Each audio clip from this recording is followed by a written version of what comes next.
ძალიან არ მინდოდა ამ თემას შევხებოდი, მაგრამ როდესაც გადავავლე თვალი იუთუბერი ვინმე მიშა ექიმის YouTube გვერდს და ასევე TikTok გვერდს 87,000 გამომწერი ყავს და მეტწილად 25-დან ქვემოთ. ახალგაზრდა თაობა.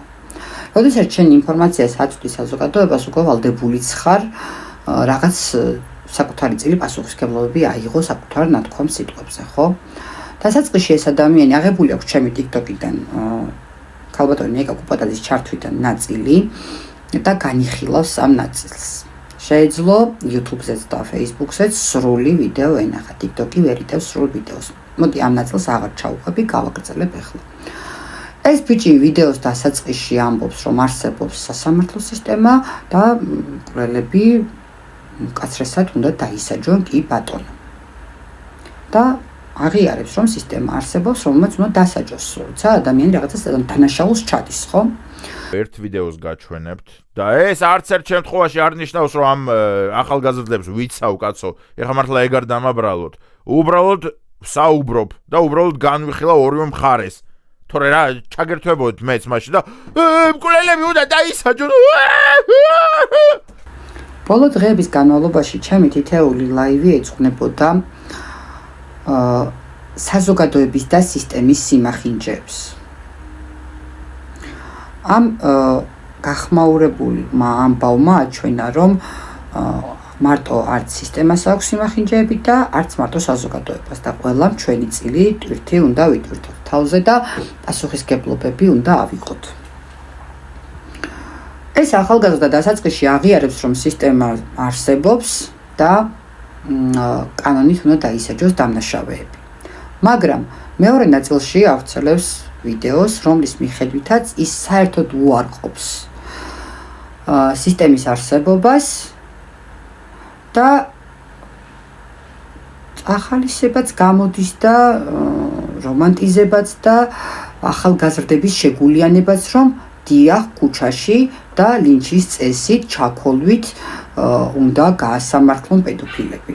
ამას თავი დამნაშავე დაგზომიო, შენ ხარ პედოფილი, რატომ? იმიტომ რომ ჩაკვდეს, ამა ხმა ვერ მოიღოს.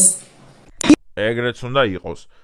უნდა ჩაკვდეს, უნდა სცემონ და ყველაფერი უნდა უქნან პედოფილებს. თუ 35 და 40 წლის კაცი მიდის 15 წლის გოგოსთან შესახვედრად, კი, უნდა სცემონ, კი, უნდა ჩაკვდეს, კი, ხმა ვერ უნდა ამოიღოს.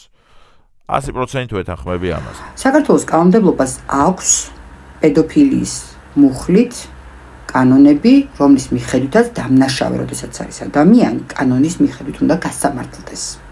და ის რომ შენ იძახი, რომ ახალგაზრდებს დიახ უნდა ჩაეკოლათ, უნდა ეცემათ, დიახ წიხლებით უნდა შედგნენ ესეც და ასე შემდეგ, ეს შენი მხრიდან სულ ცოტა დანაშაულია ახალგაზრდების წინაშე, რომლებიც გისმენენ.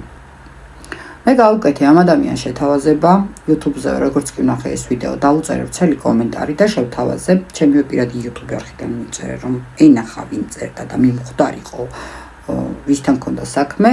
აუხსენ, რომ ეს ვიდეო ამონარიდი ჰქონდა აღებული ჩემი TikTok გვერდიდან და შეეძლო ჩემთან კვირას სტუმრობა და შეგვეძლო გვესაუბრა ამ თემაზე და ერთად განგვეხილა რა იყო სისტემის სიმახინჯე და რა იყო საზოგადოების და ეს ყველაფერი ისე განგვეხილა ლამაზად ყოხტად და არა ესე ჩაკეტილ სივრცეში თვითონ ერთი მიკროფონი ხელში დადგა და ბლა ბლა ბლა ისაუბრა.